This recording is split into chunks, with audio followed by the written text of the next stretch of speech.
So included in this tutorial are my NBP styles for Capture One Pro. And, you know, as a preface, I always felt like styles or presets in Lightroom, they have presets in Capture One as well. We'll get to that.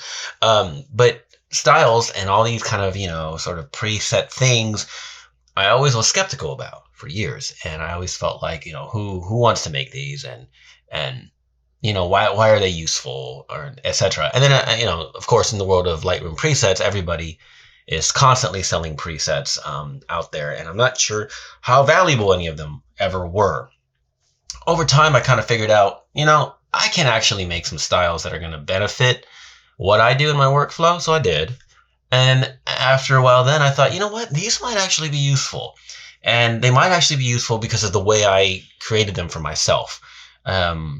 Over time, I had to kind of clean them up and recreate them a little bit so they make a little more sense. But I decided, you know what, these might be useful. And they've been out for a little while, but there's always new ones in the works and all that. But I want to show them to you as part of this tutorial so you can kind of see how you can use them. Now, the vast majority of the workflow videos in the collection don't use them, because I still think it's very, very important to talk about custom manual workflow procedure so you understand the processes involved and why we're doing what we're doing, and not just how.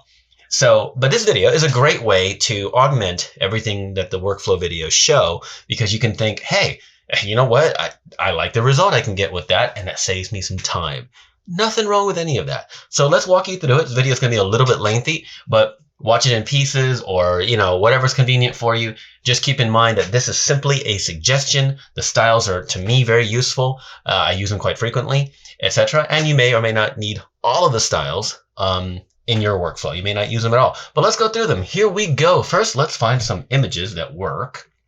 Now, because I'm strictly in Capture One, I'm going to be using not my style, excuse me. I'm going to be on the trackpad in my laptop here.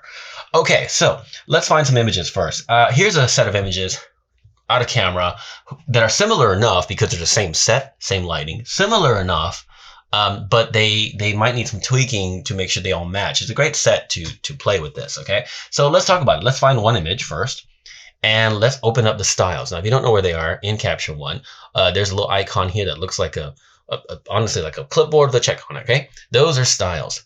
Now, the custom styles here, which we have videos on YouTube on how to install them if you haven't done that yet. So go check those out, youtube.com/Nino Batista. Let's open up first the NBP styles, the normal ones, quote unquote normal ones, because we have the environments and the grades, which we'll get to. But let's talk about these styles, okay? They're split up into different folders. The first one's called base. I call them base because not only are these what I recommend doing first if you're going to use these layer stacks, but also because these specific functions cannot be done on a floating layer. So these have to be like a decision you have to make up front if you want to make that decision. Okay, so the first thing that's, you notice is boost horiz and boost vert, also known as horizontal and vertical. If you put your mouse over it or a cursor over it, you'll see that you get a result there. It changes. It gets more vertical, it gets more horizontal. This is pretty common. You'll see it in my workflow videos about how I tend to stretch verticals just a little bit. You can if you want. So you would click it, boom, because that cannot be done on a layer. So you click it, there it is. Now, dynamics 1, 2, and 3. This has everything to do with that compression method that I like to do to flatten the highlights and shadows, to bring the shadows up and bring the highlights down. Okay, and even though they're just, the 3 different versions are just more of the same, this is at a glance, you have 3 quick buttons. Do I want some dynamics, compression? Do I want more, or do I want more? You make those decisions right up front. So let's say I want dynamics 2, click and go. Now, if for some reason you want noise, these are my favorite noise tools. Hard to see, I know, on the video, but the reason why they say SR is because they use a silver rich noise processor or function or option or whatever it is if you want noise. Now, I honestly don't add noise in Capture One very often. I really don't. But if I do, it's going to be silver rich because I love that one, okay? Now, this Vert 4 in here, this was from a test from earlier. That has nothing to do with that, the styles that you'll get, so I apologize for that. Now, Vignette. This is also another thing that I do fairly commonly. I do like Capture One's Vignette when it's needed. And again, it's just the same exact setting with just a little more options. So I can pick one or the other. So I'm going to pick one and call it a day. So now, if I hit the letter Y, you'll see there's the original which is nice. And now we've flattened it with some compression. We've made it more vertical, and we added a small vignette. So far, so good, right? So let's close NBP base. Now we open up NBP layers. These are designed, if you will, to be used on a separate layer. Okay, so if you don't have them open, I recommend coming to your window. Let's create a floating tool of layers. Okay, it's just a good idea in Capture One to have your layers open kind of at all times, similar to Photoshop workflow, to be honest. Okay, so let's see. They're labeled 1, 2, 3, 4, and 5. By no means do you have to use them all, but let's go through them. Open up Skin Prep. All right, Balancer 1, 2, and 3. You'll notice the 3-up style sort of motif I have. It's just the same function, more of it each time, so you can pick one at, quickly and then make decisions on it. Now, if you hold down, or rather move your cursor over Balancer 1, you'll see a result. What it's doing is it's trying to find the skin tone, use the skin tone function to find an average of the skin tone and then average it. And of course, Balance 2 is more averaging, Balance 3 is even more averaging, okay?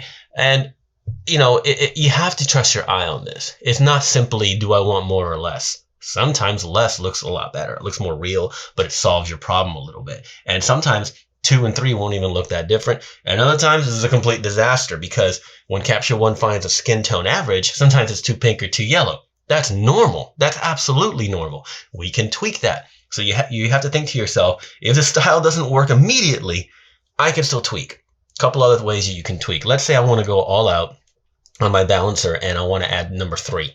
So I right click or control click it and say apply to new layer. Boom. As you can see, it's going to add it over here called Balancer 3. Why do we want it on a new layer?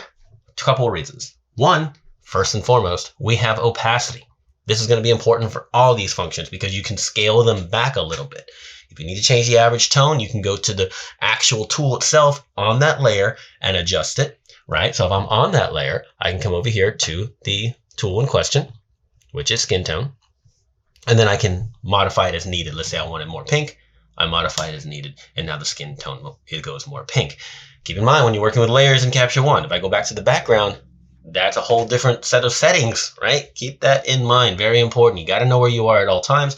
This is why I say leave the layers palette open. All right, so now I have that function on there. I can turn it on and off with a checkbox, as you can see. And if I decide, it's too pink, it's too yellow, I can continue making changes if I want on that layer.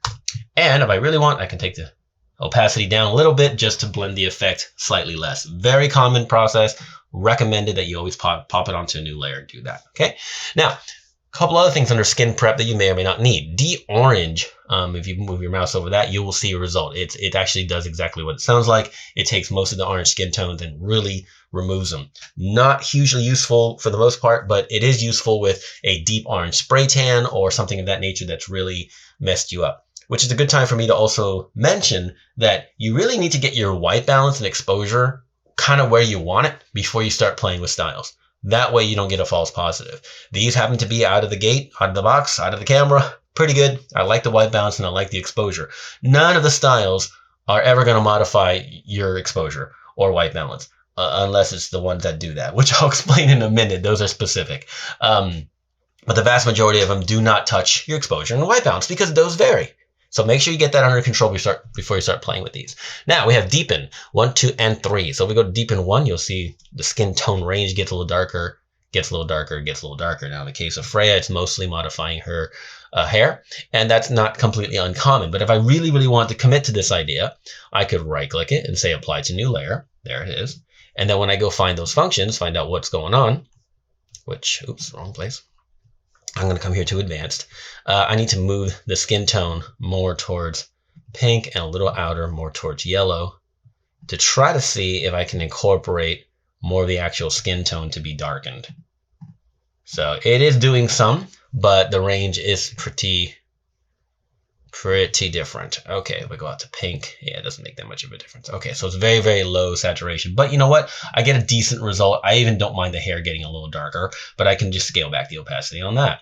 Now, I've been talking a lot, but normally I would do this in 15 seconds. Okay, this is not a slow process by any means. Okay, so if you want, you can then move on to grades prep. If you want to do some pre-grading on it, you can see when you move your mouse over it. These are grades that I tend to do really quick. This is like sort of a neutral warm shadow grade. This is a very neutral shadow grade, and this is a warm shadow grade. These are just three things I do pretty often to compensate for color casts and shadows. It's less of a creative grade and more of a correction grade. This is just something that I find useful. You may never use them, but if you want them, they're there. So let's say I want to use pre-grade 2 to add a little bit of neutrality to the shadows. So I went from that to that. Now they have a little bit of a blue tinge, but it makes them look a little more natural. I don't mind that. Again, not mission critical. None of these really are. Okay, we have some creative grades, which we can do right here. These are just out to kind of, I honestly been using them lately in this function to give me ideas. Like, do I like a purple compressed look? Do I like this heavy colored look, or the deep blue shadows, or a hazy look? You know, these are just options for me to look at it and think, do these work? But more important than that, they can also be used on a layer and scaled back. Now that said, these are great if you want to play with them, but we have an entire grades collection up here, which I'll show you. So I'm going to skip those. Okay. Utilities. Now we have Boost Blue, which is great for pools and beaches and things of that nature, etc. Great for a blue outfit or a very obvious blue element in your image. Okay. So that's pretty cool to boost blues. I find that often when it comes to pools and skies and beaches. It's just a great way to pop blues. Now, you're not going to see it a whole lot here, except potentially on her blue part of her tattoo down here, but that's about it. Okay, Boost Luminosity Highlights. This is a quick and dirty luminosity boost. So on highlights. So if I wanted to apply to a new layer, there it is. As you can see, you notice how the effect reduced when I added it. Pretty common when you're dealing with layers and raw processing in Capture One when it comes to styles, okay? It looked brighter than it was, but as you can see, it adds, turn that off, turn it on. Very, very subtle lightening effect to the highlights. In this case, I don't think I want it. I don't want that much contrast difference, so I am going to delete that one, but I want to show you what's possible. Same thing with Luminosity Shadows. You can just quickly boost the shadows if you feel you need that. Always recommend adding to a new layer. Boost Purple. I use it pretty commonly because a lot of times the blues that I want to boost are also in the purple range. So Boost Purple is a wider blue boost, if you will, okay? You notice there's a blue theme here. We're going to continue. D-Blue reduces most of the pure blues, okay? And that's also common not for beaches and skies and pools, but for like a bedroom shot or a shot where everything is neutral. This being one of them, where everything is neutral except, you know, maybe her skin tone and hair, right? So because of that, we usually have a blue cast coming through window light on a white wall or something like that, or white sheets on a bed. There's a lot of blue cast. D-Cool is a wider range and a stronger reduction of blue. This kills every single blue and cyan part of your shot. It just gets rid of it. But again, here's why would we want that necessarily? Well, we never know. So let's say we go to D-Cool, apply to a new layer, and there it is. We're destroying all our cool elements. But we can also play with the opacity of that to decide how much of the blue reduction that we really, really want and need as we're playing with our workflow, especially when we start color grading. Okay, finalizing the last bits here, we can add a little bit of contrast, a lot more contrast, or a whole lot more contrast, and again, scale that in with opacity. And then we have the compressors, which I use quite frequently. The compressors are really cool for, again, bringing down the highlights and the shadows in a very linear way. This is not so much the high dynamic range recovery. This is just a linear way of bringing the outputs in and out. So I'm going to go ahead and add that to a new layer. Compressor 1, I think, will work pretty well. That's okay, but I am going to scale down the opacity. I don't want it that strong. So now we've gone from this to this, and we have the beginnings of an image. In other words, I got my correction mostly done. I've got my balancing done. It feels pretty good. And time that I've been talking here, maybe 10 minutes, I could have done this in 1 minute, if not less, and make all these decisions. Now, that's all great, but let's open up NBP grades now, because now we can get a little creative if we really want to. We can even just get a little bit of toning or a lot toning, but let's play with grades. So we have the cool grades, first of all. There's 3 of them. Again, this is mostly, it's about 50% of the time I use it for utility purposes. So there it is, a little cool grade, a stronger cool grade, and a different cool grade. That's if you feel like I just want a quick sort of blue purplish cast over it. That's the vibe I want. Cool. We also have warm, 3 of those. As you can see, they're just slightly different. Sometimes they give you exactly what you need. Now, the creative ones, okay? There's intense, simple, and soft. Let's start with simple, okay? These are just grades that I like and traditionally have used. They're not laser accurate to the exact settings I use every single time, but these are grades that I felt work across a lot of different types of images, right? So it's great, simple grade 1. simple grade 2. They're generally going to play with different palettes. That one really helps the palette. I think quite nice. I like that. That one's a little more muted. That one has a green tone, which I don't use a whole lot, but sometimes I do. A little bit of a muted purple tone, muted cyan tone, green tone again, but slightly different contrast. A lot more contrast with a bit of a yellow tone. And then that one's like a softer muted, sort of a blue, I guess. Yeah, more of a purple blue. So these are just different options, and you can roll them in, if you will, with opacity to get a different look. But let's go to intense. Let's see what that does. Okay, intense generally isn't just more color. Sometimes it just adds a lot of something, whether it's contrast or compression or mid-range kind of, tonal contrast or something. It does a lot more than normal. So there's, intense grade 2, it's going to abandon reality and start adding some colors. There's a lot of different shaping there in the shadows. Really strong color grade there. And there's, of course, an extremely one.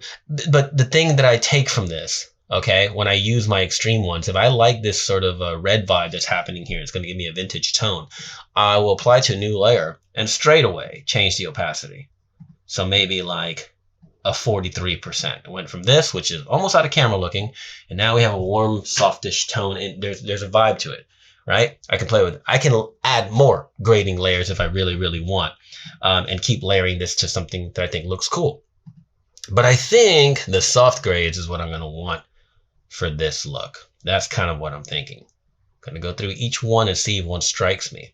Now, when I do this, always I'm thinking about how it looks as is and how it might look after I modify it. So those are the thoughts that go through my head. It's already so soft. Maybe I was thinking I was going to go to the soft grades, but they might be a little too soft. But if I chose that one, for example, which has really deep shadows, apply a layer, I can take the opacity of that significantly down, but still get the vibe of that shot. See how it crushes my shadows and kind of even things out a little bit, add some depth to the mids. Yeah, that looks okay. Now, if I really want, though, then I can come in and see what's going on with that layer in terms of the grading. Where is the grading on this? What have I done? Most likely, I've done, I can see it there, right? So there's the shadows, mids, and highlights. There they all are. So I can play with that. I think I'm going to make the shadows a little cooler. Rather than green, I'm going to add some intensity to them. Just a bit. Now, I'm adding more intensity with the opacity at 40% of the layer. So I got to be mindful that I can add more anytime I want with opacity. So maybe 55%, something like that. Now let's look. Went from this out of camera, beautiful, and now we're starting to get a vibe. And I added all these layers. Now, that's all lovely. But we also have to think in sets, right? So that's one of the reasons I chose these shots. Okay, we look at this one. When we're doing this, when we're modifying multiple shots at once, as a reminder, if you're clicking on multiple, tap or click the shot in question, you'll see the white rectangle around it. Always make sure that this option up here, called Edit Selected, make sure that's selected. Because if not, your group edit, your sort of copy and pasting of settings across multiple images won't work. Okay, there's a reason to have it on, there's a reason to have it off, but for the most part I have it on because I like to apply it to multiple layers. Now let me mention this real quick. When you're going to apply a bunch of settings to other shots, layers can come with them, but layers can get a little bit messy if you're not careful, especially when you're still making decisions. All right, so if you copy all of these layers onto the other shots, fantastic. It'll probably look amazing right out of the box with a couple of minor changes, maybe. But if you make a change to your master image that you decided to start your grading on, or any other changes, and then you copy and paste again, you're going to get a duplicate of all the layers. So you've got to manage this kind of smartly. So let me explain what I mean. Right now, if I know I love this grade and I'm going to add it to the other 3 images, it's super simple. Okay, Shift Command C or Shift Control C, that will copy every setting of that image, the one with the rectangle bottom right now, this one that we just worked on. Copy all the settings, layers included, into the clipboard. Now, Shift Control or Command V as in Victor, and paste. And now all of this gets applied to all the images. It does not apply it to the source image. It knows it copied it from this image, so it doesn't apply it back. That said, though, you can still add these layers in a duplicate way later if you're not mindful and you copy and paste again. So here's what I recommend. Let's say you look at your set and you think, hey, this is all right. I don't mind this so much. I think this is going to work for me. Cool. Okay. What I recommend that you do is look at all your images up like this. You might apply it to 500 images, and then you find the ones that you really, really like these 4. And you think to yourself, let me make these match, right? So this is part of just a simple workflow. On this image, the third image here, it's a little bit dark compared to the rest. So I'm going to it, make sure on the background layer, go to exposure and bring it up a tick to try to match a little bit of the ones on the left. And I'm going to add some contrast because I think it could use some. Just got a little hazier there for some reason. Okay, so visually that matches better. I'm going to come to the 4th image and do similar, brighten it, and add some contrast. Now I feel like the 4 shots make more sense together. Awesome, right? But then I go, you know, I think I wanted it significantly more color. Yeah, I think I wanted more color for sure. So what I'm going to do is, I think what I'll do is, I'm going to go to my soft grade. This is stuff that happens all the time. I'm going to delete it. Okay, and now it's gone off of that one. So I'm going to go straight to that image by itself to avoid any problems. And I'm going to come over here to Intense. I'm going to find me an Intense grade. Maybe this one. Apply to new layer. And then I can soften that. Now I like the color a little bit better. Now we look at all of them, we realize it doesn't match at all. We made a completely different stylistic change on that layer and now on that image. And now we have to apply it to everything else. It's not as simple as copying everything again because you're going to get duplicates. Okay, so this is what I recommend. Shift Command or Control C to copy the settings of the image that's selected. Now, Command or Control R and reset everything. I know, it's weird. Reset everything. And then now, Shift Command or Control V to paste, and at least you get all the settings. You'll notice that it says, hold up a second, you can't apply all of that to the one that you just started on. I know, it gets kind of weird. So what we do is we go to the one next to it, we copy those, go to the original image, and paste that by itself so it doesn't duplicate. Now they're all here. Now, because I reset them all, that means the adjustments that I made here on exposure are gone. All right, why do I mention this stuff? Because it's annoying and I want to complain? Kind of. But also because you just have to consider this, that, you know, computers in Capture One do what you tell it to do, not what you want it to do. So you have to remember that if you start copying and pasting all willy-nilly, you can start duplicating settings, especially on layers. Layers is not this end-all super powerful #1 tool in Capture One like in Photoshop. Layers are life in Photoshop. Layers are useful in Capture One, but we must know how to manage them. So that's a quick little side note. But again, you notice we made our decision stylistically, and then we made another decision and we applied it all. But if we hit Y, we'll see these are the originals, which look fine. And now we've given them some life and some vibe and something to them that, you know, that gives them a flavor. I'm going to go to the aspect like I often do, the vertical aspect, and I'm going to take that to -4 on the image on the right. But now on the keystone, I'm going to use the double arrow tool and say, do you want to apply to all of it? And say, okay. And the reason why it's happened manually on keystone is that keystone, rotation, and crop do not get copied over arbitrarily by Capture One. The assumption is that you never need to keystone the same image exactly the same way every time. So it's unlikely that you want to copy that to the clipboard. Unlikely, not impossible, just unlikely. So keep that in mind, that things like keystone do not get copied over. Things like crop and rotation and things do not get copied over arbitrarily, or at least automatically when you do this. All right, so that's one way of using NBP Styles to get different quick looks in a fast and fun way. So let's try some other stuff here. Let's go for some environmental kind of looks, right? So what I've done here is, this is one of the sets, iconic sets that I did with Freya on an early morning. This is 2 minutes of shooting on a very cold, windy day. Let me see if I can find something a little different. It was an interesting morning to say the least, and we hustled to make this shot happen, etc. Anyway, it was about 50 degrees and windy, and Freya was freezing, but she did great. So let's use our environmental styles now, okay? Now, first things first, yeah, we can come here to styles and we can, you know, close out that. We have environments, and that's awesome. But let's get these shots looking more balanced. Let's say these were our 3 shots. This is what we wanted, period. So let's make them a little more balanced, okay?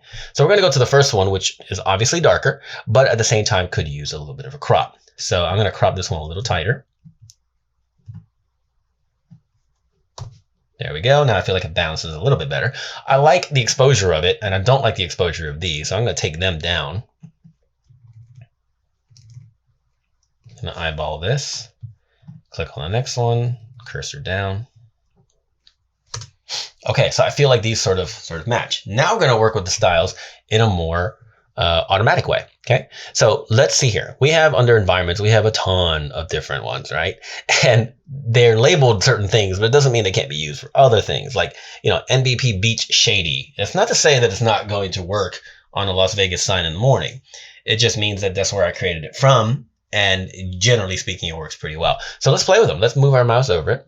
And we'll see that the first one, it makes some decisions. And that's playing with everything. These actions, these environment actions, styles, they do everything. They modify all kinds of different settings. So you get an overall look. But let's keep playing.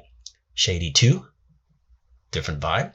3, that's a lot of intensity. Ooh, that's really deep and intense. And it's okay. If I like the vibe, I can still change the exposure of the shot.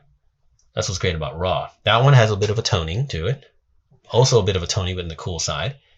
You notice how a lot of them also have lens correction, okay, and different modifications to blue tones, which is huge on environments like beaches and pools and skies.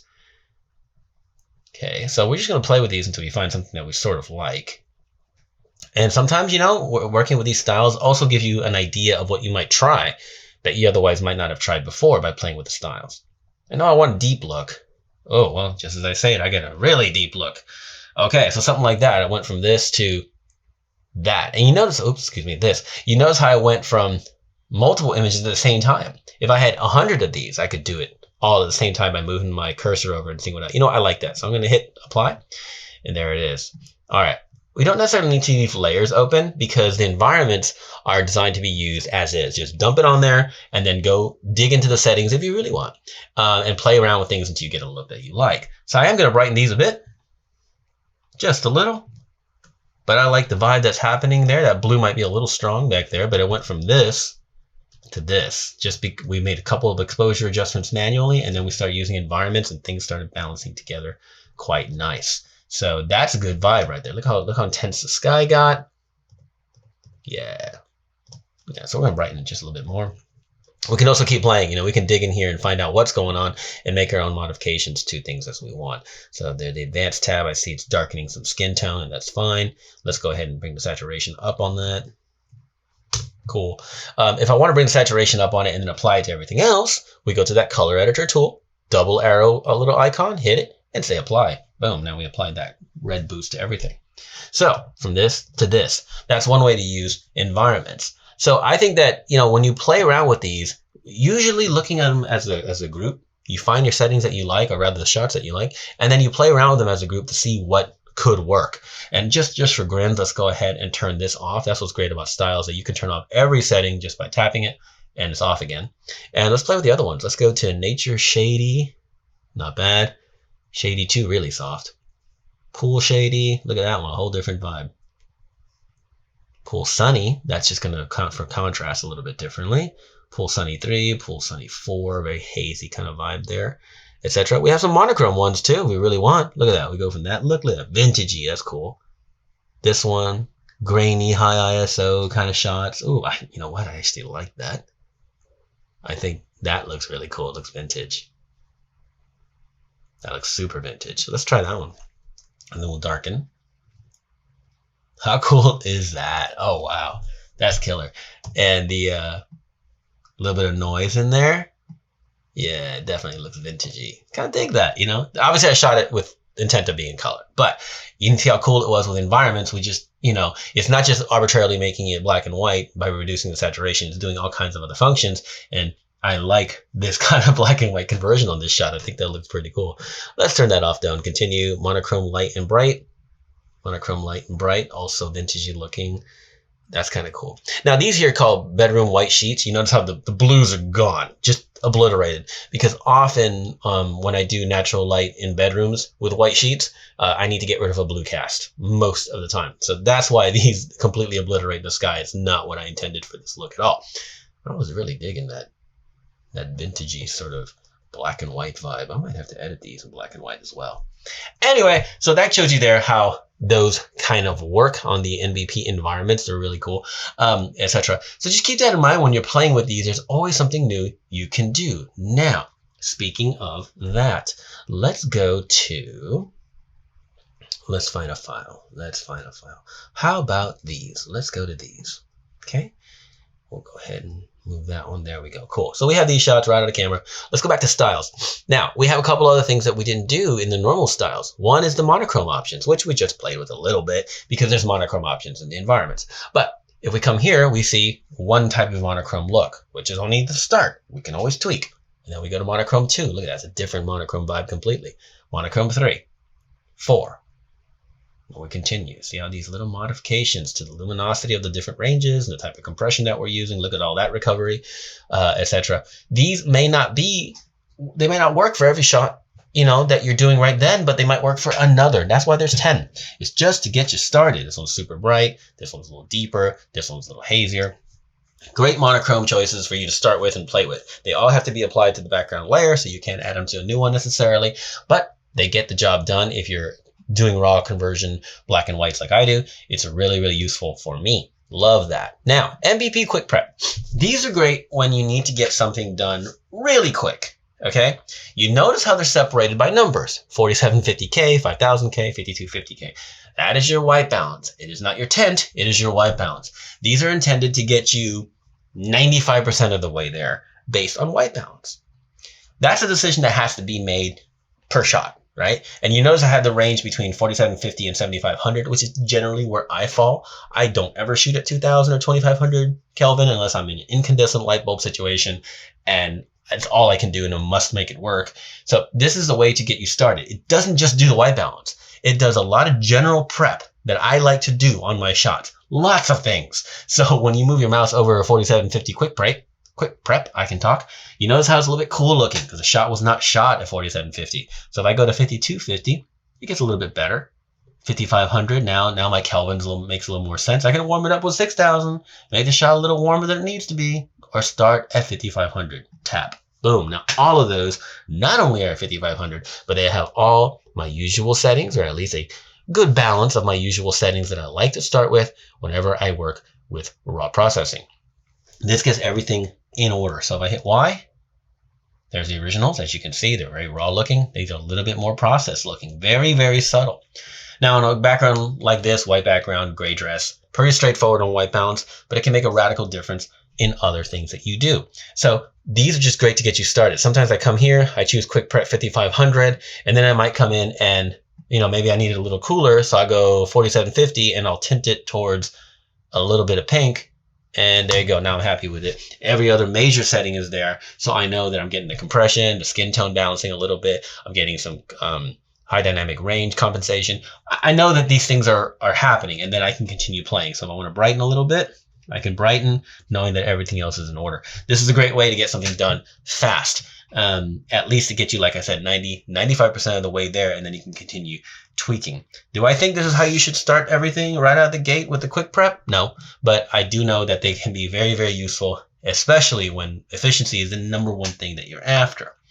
All right, so the takeaway from all of this, in fact, before I finish, I'm going to try one more thing. There's a shot here we did. I really want to see what environments is going to do to this one. Let's see. So I'm going to take the exposure down before I start. There we go. Look at that one. Shady 1, Shady 2, Shady 3. Look how it's bringing all those details out from kind of crappy looking and out of camera. Look at all those details. You're getting some sky coming back. Oh, look at all those details. Wow. What about Sunny 8? That's intense. See, that's what this is designed for. It's micro details and environments like this that need a lot of things balanced. I really do enjoy what maybe 5 was doing. Let's try 5. Boom. But I am going to brighten it. So I went from this to that. Look at that. What a difference.